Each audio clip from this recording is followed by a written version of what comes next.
ایک طرف تو وہ فرشتہ ایسے کلام کر رہا ہے جیسے خدا جیسا اختیار رکھتا ہو، اور پھر اگلی آیتوں میں خدا کی طرف اشارہ کر رہا ہے جیسے خدا کوئی اور ہو۔ بالکل یہی طریقہ ہمیں مسیح یسوع کی ذات سے نئے عہد نامے میں بھی ملتا ہے، جو نظریہ تثلیث کی تعلیمات کے عین مطابق ہے۔ اس دور کے لوگوں کو اعتراض تھا کہ وہ صاحب اختیار کی طرح کلام کرتا ہے اور اپنے آپ کو خدا کے برابر بتاتا ہے۔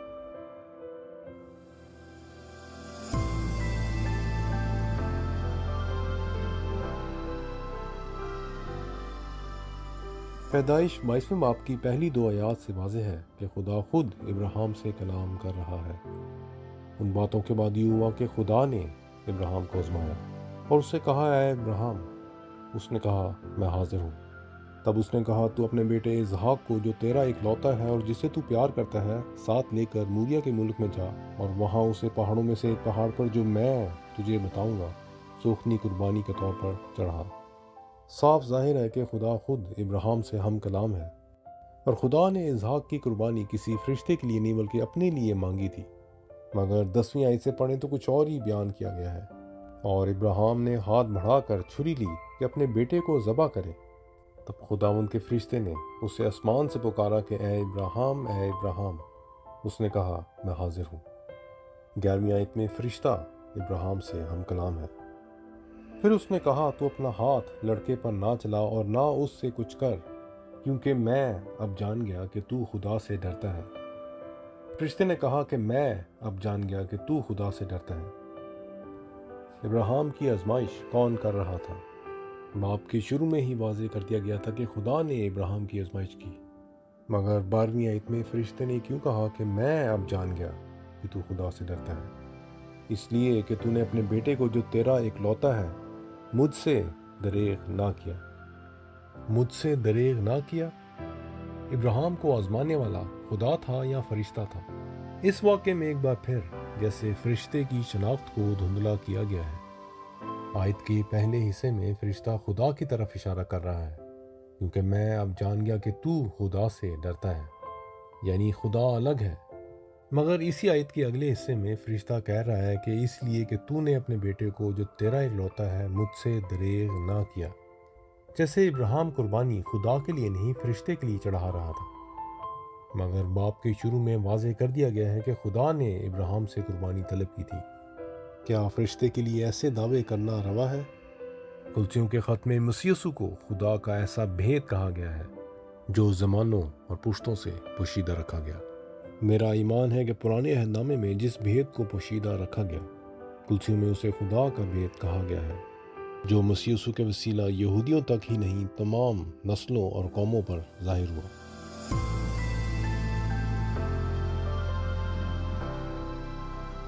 ایک اور واقعہ پیدائش 31 باب سے دیکھتے ہیں، 11ویں آیت سے۔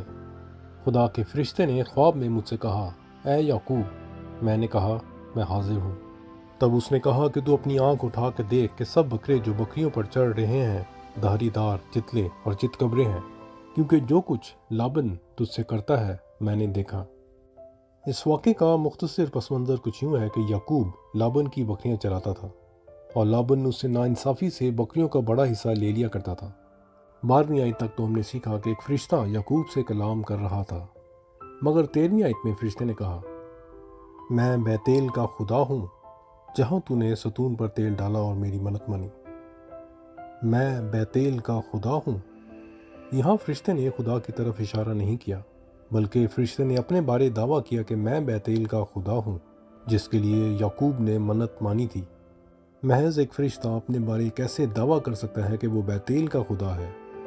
بیتیل کا واقعہ پیدائش 28 باب میں بیان کیا گیا ہے، جب اسحاق نے یعقوب کو برکت دے کر لابن کے پاس بھیجا کہ وہ اس کی بیٹیوں میں سے کسی ایک کو بیاہ لائے، اور جب وہ راستے میں ہی تھا تو رات ہو گئی اور وہ ایک پتھر پر سر رکھ کر سو گیا، اور خواب میں دیکھا کہ ایک سیڑھی آسمان سے زمین تک لگی ہوئی ہے۔ 13ویں آیت میں خداوند اس کے اوپر کھڑا کہہ رہا ہے کہ میں خداوند تیرے باپ ابراہیم کا خدا اور اسحاق کا خدا ہوں۔ میں یہ زمین جس پر تو لیٹا ہے تجھے اور تیری نسل کو دوں گا۔ اس حوالے سے واضح ہے کہ یعقوب نے خواب میں خدا کو آسمان پر دیکھا تھا، جس نے اس سے برکت کا وعدہ بھی کیا تھا۔ 19ویں آیت میں لکھا ہے کہ یعقوب نے اس جگہ کا نام بیتیل رکھا۔